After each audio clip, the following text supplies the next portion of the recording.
Well, today we finish our journey through Acts, and what a journey it's been.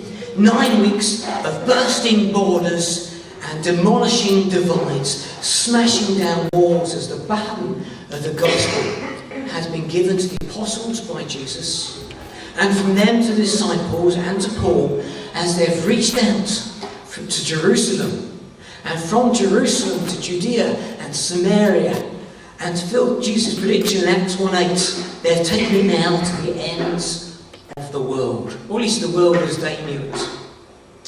And just to recap, what have we seen and been challenged by as we've gone along this journey? We've seen the wonder of Pentecost, as the Spirit came down on the disciples in Acts 2 with the gift of speaking in other languages. And we've been challenged by how God invites all into his family, no matter where they come from. We've seen the response of the Jewish leaders in Acts 4 to the miracle of God. Remember how Peter and John prayed for that lame man who was begging for silver and gold. And they said, well, we don't have any silver and gold, but we have this in the name of Jesus. Get up and walk. And we've been challenged by the urgency of speaking out for God and speaking out about injustice when we see it. Remember how that man had been left there for all those years. We've seen the friction that comes from living in community. We're called to be a family, aren't we? We all know families have good times and they have troublesome times. And I remember the story of the early church food bank in Acts 6 and how it got overstretched because they hadn't quite got in place the act of dividing up the labour between them properly. And we've been challenged by that struggle of bringing an end to sources of division. How do we cope when there's friction and division in our family? What do we do about that? Maybe you remember the story in Acts 8 of Philip being sent by the Spirit to run alongside the chariot. I'm still puzzled by how on earth he managed to run alongside a chariot. It's going so slowly. On the M25. Oh, well, that's it. It's on the M25, of course, yes. And we were challenged by how Jesus reaches out to those who are struggling as a result of bad choices and difficult situations. Remember, we thought back. How did the Ethiopian look back over his life with the decisions he had made? How do we look back over our lives? Are there times when we think, if only? And how about those outside us who are struggling with those kind of feelings, emotions? What have we got to give them? In Acts 10, we saw Peter's vision.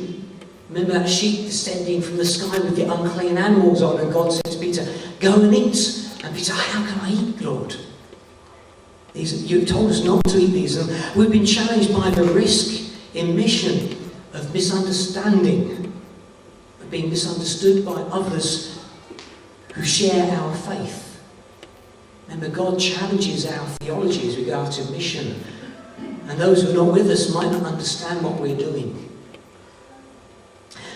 Remember the council in Jerusalem, Acts 15, that decided how the Gentiles should live as part of the church. Remember that the Jewish Christians were following their food laws and they're washing their hands and all of this. And the Gentile Christians, having heard from Paul, were free from all of this. And so they weren't. But when they came together, how should the Gentiles live so that they could have fellowship with the Jews?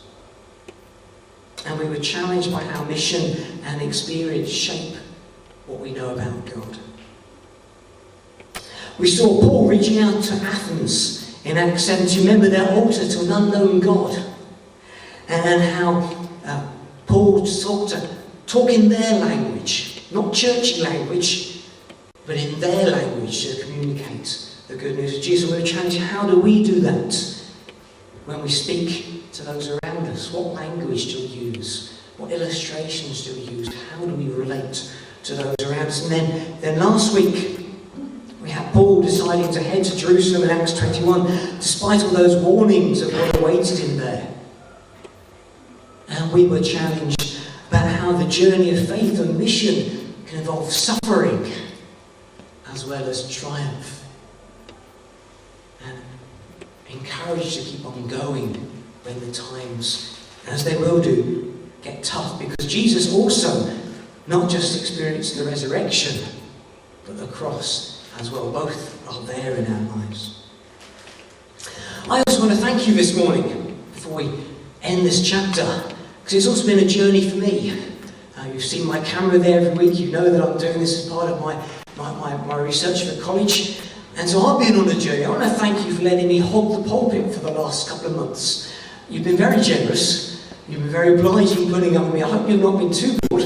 I know on this journey I've been encouraged and challenged. I have changed as a result of this. And things that you have said to me and God has said to me on this journey has changed the way that I see what we're doing here. Changed the way I understand the Bible. Changed how I understand what I'm doing when I'm preaching. So thank you for that. And I hope that you've been challenged and encouraged and have learned something as well on this journey. Above all, I hope that God has met you as we've gone through Acts together. And so, to today. Since Acts 21 last week, Paul has been on quite some journey. We've not got time, unfortunately, to go through every week, every chapter of his journey, but he's been arrested in Jerusalem. He's been taken there gradually to Rome, and on the way, he's had one right, two governors, Felix and Festus, one king, King Agrippa, and one shipwreck to deal with. And found himself stranded in Malta, a wonderful boy's own story, if you like. A story of action and adventure alongside a number of speeches. And this is where we pick up the story today. But I do want to encourage you this afternoon, or when you get home if you have time, read chapters 21 to 28, because I've leapt a bit there. Go back and read those stories. It shouldn't take long. And just catch up the story. It's an exciting, incident-packed journey.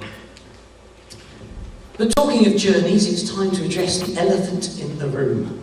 Edith preempted it slightly. Dare I mention another journey? The journey of the England team in the World Cup. Oh, you should have been there on Wednesday night. It was quite something. Wasn't it fantastic, Angie? Absolutely fantastic, England. We've journeyed with the England team from a time when we regularly experienced despair and disappointment and moaning. 1966 seems so long ago. Why are our teams always so useless? We've gone through tournament after tournament over the last few decades of just losing at every opportunity. A string of managers who sadly didn't do the job for whatever reason. We've had players who individually have been stars. Remember that golden generation? Every one of them, this is it, because look who we've got in our team. And again, it just didn't work at all. Stars didn't work as a team. But all of a sudden, along came that manager, who everyone, let's be honest, those who were interested in football, when Gareth Southgate was appointed, there was a collective groan around the country. This is the FA's yes man. Who is Gareth Southgate? What does he know about managing? No one said in Gareth we trust. And yet, gradually, bit by bit, he turned around and created a team of young players who played as a team, who played for each other, and somehow they kept on winning again and again, and got through the playoffs, got into the World Cup, got through the knockout of group stages, got into the knockout stages, and above all expectation, did what only two other English teams have ever done before. Got into the semi-final. So Edith, I know you're disappointed. And yes, we are a bit disappointed. But what an achievement. Another semi-final. At long last we can say, God, do you remember the World Cup last year? Didn't we do well? And that is great. And now I'm looking forward to the next one, because the FA always said it would be the next one and the one after that they were aiming at. This one was a bonus. And you can feel the press already building it up, can't you? Gosh, if they got to the semi-final this time, 2022, oh gosh, that sounds big, doesn't it? 2022, what are they going to do then? But what I've really loved about this journey, it is not the matches. It's not what the team has done, though that's been brilliant, but what it's done to everybody else. Us lot. That out there as well. Our country. Somehow, It's a bit like, remember the 2012, the journey to the Olympics? Remember I'm sure you remember the 2012 Olympics. Most of the country groaned when we got it and thought this is going to be a disaster. We can't possibly pull off a good Olympics. But remember the buzz around the place when it finally came. It transformed the country, didn't it? For that a month or so, people talked to each other. Even on the tube. It was quite something. And something like that's happened this year as with the World Cup. There's been a buzz around the place, a sense of joy and expectation and excitement in the country. Not the usual false optimism that's whipped up, but a sense of togetherness. Something's happening here. Something's happening here. But I wonder if you noticed the other thing that happened, and I've already done it in what I've been saying so far. Last year, most of us talked about the English team and said, they are going to fail. They are not very good. You are useless. But all of a sudden, people started talking differently. Not they and you. Oh, we are going to do well. It's our team. Look how well we have done. And you know what? The other night while we were watching the semi-final, some of us gathered at church, there were people watching that game who played every ball. Edith ran more miles than the rest of the squad. Every kick, she was kicking. And it wasn't just Edith. Terry as well, and David, and even Angie was joining in. Didn't we do well? All of a sudden, the country was the team. Amazing switch of language, of identification, of being part of it. And I wonder from the team's perspective, what a difference that must have made to them as well.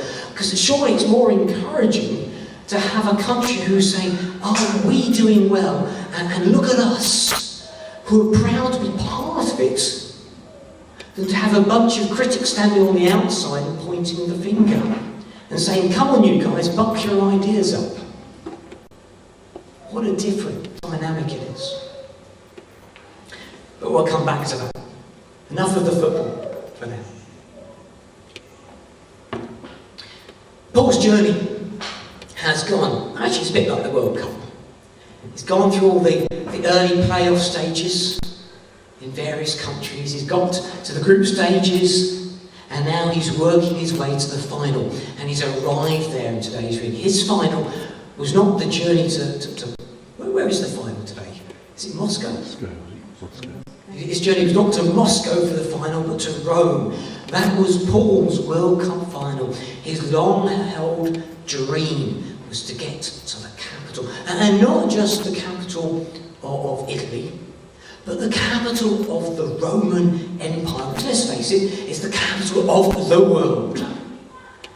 Paul had always dreamt of getting there.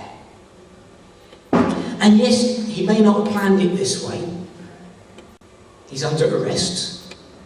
He's always got a chain attached to his arm, which is tied at the other end to a soldier. All the time he is chained up. The soldier would get a break every 4 hours, there'd be a new soldier, but Paul would remain constantly chained up to his guard.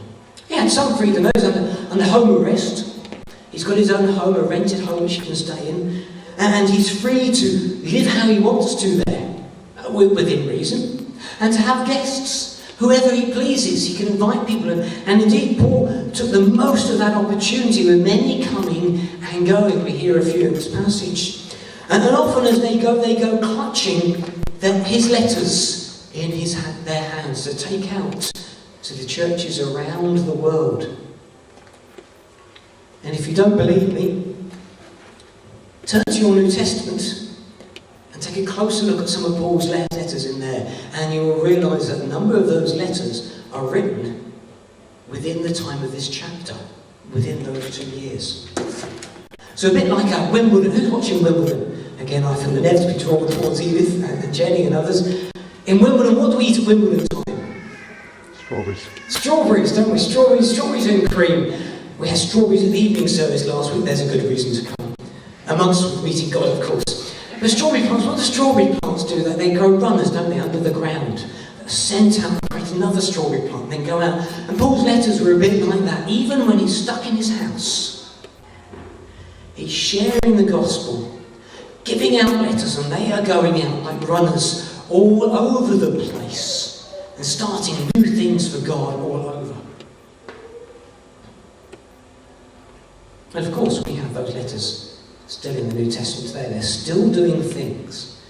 Arrest did not stop Paul from sharing the gospel.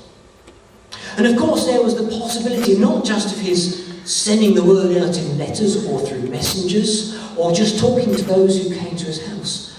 I guess there was always that hope, that possibility that one day Paul would find himself standing before Caesar or Caesar's representative and giving an account for why he was here and the faith that he held and the journey he'd been on, just as he had done in the last chapters to King Agrippa and Festus and Felix the governors. We'll never know whether Caesar heard from Paul in this way. There is a mystery in this book. I would love to know actually how Paul's journey ended. You'll find the scholars will come up with all sorts of ideas. But honestly, we don't know. Eventually we know he dies, he's executed, he's martyred. But what exactly happens? There's a mystery. But Luke doesn't dwell on that. He's not worried about what happens next. Or what has happened. We don't really know when he's writing this. Is Paul already dead when he's writing this? Is Paul yet to die? We don't know. But that's not what Luke is worried about. He's worried about Paul sharing the gospel and the gospel going out to the ends of the world. Of course, if nothing else, Caesar's guard are there. They're all hearing the message. They can't escape from Paul. He's got a captive audience. Who's the one in chains in this chapter? Is it really Paul? Or is it the soldiers that are forced to listen to him? One by one, they all hear, they all go. And I wonder what impact he had on them and the rest of the soldiers they knew and Caesar's household through that. I wonder. But strangely, the sermon I was expecting to preach this morning is not the one I'm going to preach. I thought when I put my chapter headings down in the rota that today I'll be preaching on that, the gospel getting into Rome and Paul victoriously sharing the gospel across the world. But as I read through this passage, that isn't what I believe God was speaking to me about. What I think I heard God speaking about, and I'm going to leave that to you to judge, was those little words again. Particularly one little word, our. I don't know if you notice it in the reading, but time and time again, when talking to the Jewish leaders, the Jewish congregation that came to hear from him, time and time again, Paul did not say your or their. He said our people, our law, our customs, our hope, our faith. It could be that Paul has invited the Jewish leaders here for political reasons, to keep the peace. We've seen, if you read through the chapters, time and time again, wherever Paul goes, when the Jews listen to him, often trouble occurs. And the relationship between Rome and the Jews at the moment is a little bit precarious. In 10 years' time, it gets so precarious that Caesar's troops march on Jerusalem and sack the temple. It's a disaster for the Jewish people that they never recovered from for many years. In fact, even today we're seeing the ramifications of that march by the Roman soldiers in the troubles in the Holy Land.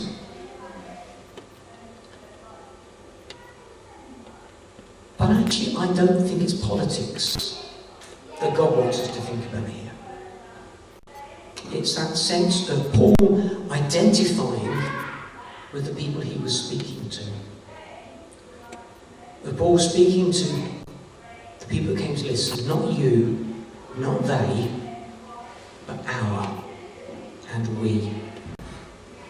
Because I don't think that, just like the England fans last month, I don't think it was just lip service from Paul. Think of those England fans fans, they really meant it, didn't they?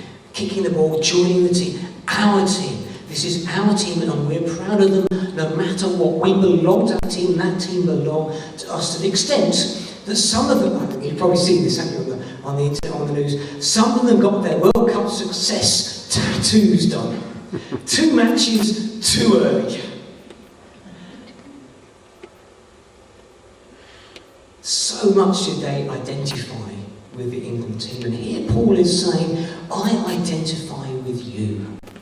We are part of the same family. Your family is my family. My family is your family.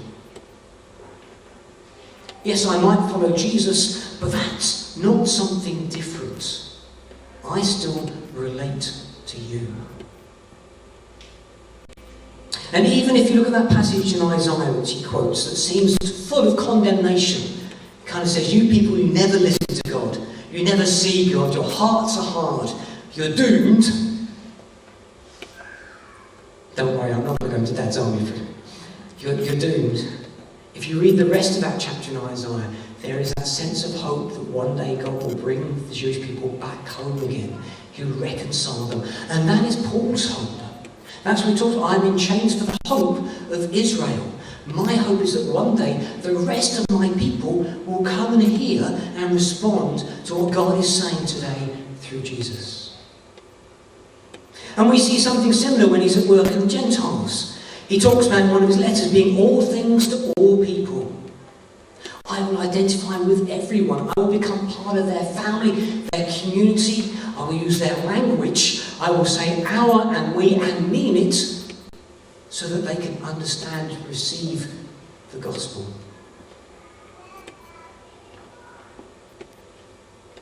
Of course, this reminded me of Jesus. We often ask, especially around Christmas, don't we? Why did Jesus become a human? In one sense, maybe he didn't need to. Maybe he could just announce out loud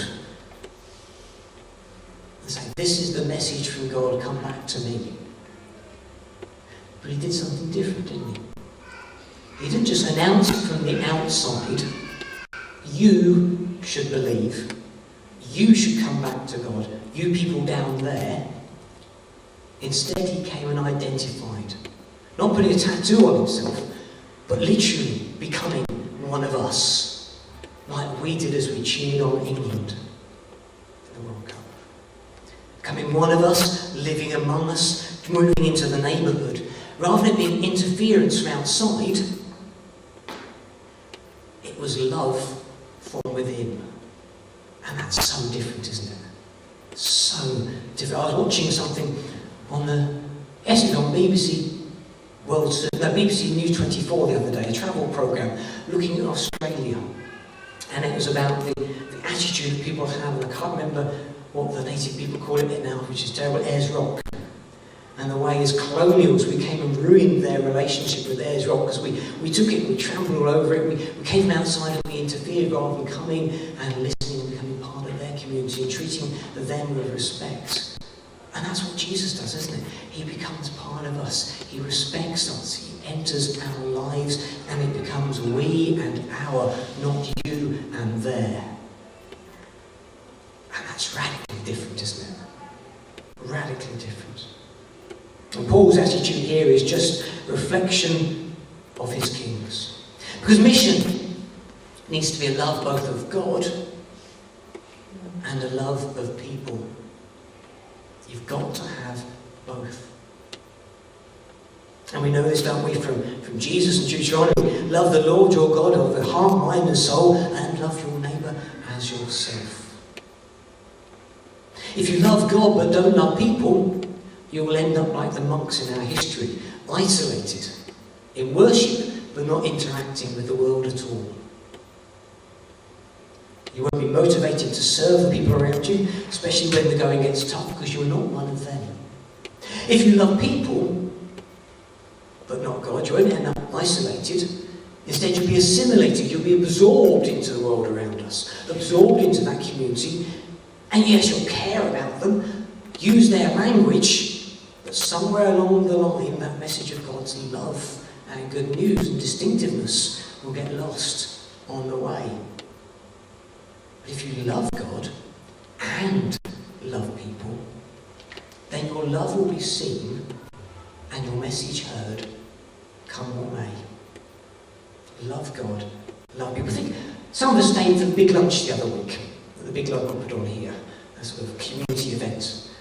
For those who did, it was fantastic, wasn't it? The sun was out, the barbecue was a lovely buzz around the place. People from all around came and joined in. And it was good to see some of the church come. But this morning, you see I've handwritten a note at the bottom here. Suddenly struck me, I wonder what it would look like if we had all stayed. If every time someone in the community put on an event, we all went. Not because we want to be there in order to witness to them, but because we are part of the community and want to be with the community and celebrate with the community and love the community. And yes, if we do that as well as loving God, inevitably sharing the gospel will follow. But we're not there to share the gospel, we're there to love. The gospel is a natural byproduct of that love, if you're whole loving God and loving your neighbour as yourself.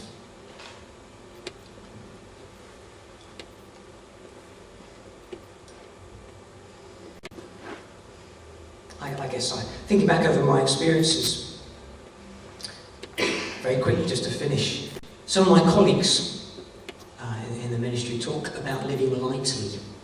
They have an attitude to being a minister that says, when you go to a church, you're there to serve them, you're there to be part of things, but don't settle, don't put down deep roots. Live lightly, live aware that God might call you on somewhere else any time. Be open to that call. I've always struggled with that personally. I've always had the opinion, and in a sense this has confirmed it for me, that for me God's call is to stop and put down roots and settle so I can become part of the weft and warmth of the place I'm living in. Part of it. Because if I don't do that, how can I say we? Which is why you've been lumbered with me for the last almost 19 years. I don't feel like I'm your minister, if you like, jettisoned in from outside to speak to you, to address you. I feel part of the family here, and I hope you feel that I'm part of the family as well, part of the place. Not just here, but also Wormley. I want to be part of Wormley. I want to love Wormley. And I hope we all have that attitude in the communities that we're part of. Because that's just imitating, I believe, what Paul saw in Jesus and how we're called to be. So to finish, do we want to build the kingdom of God on earth as it is in heaven? Because that's the message of Acts at the end of the day.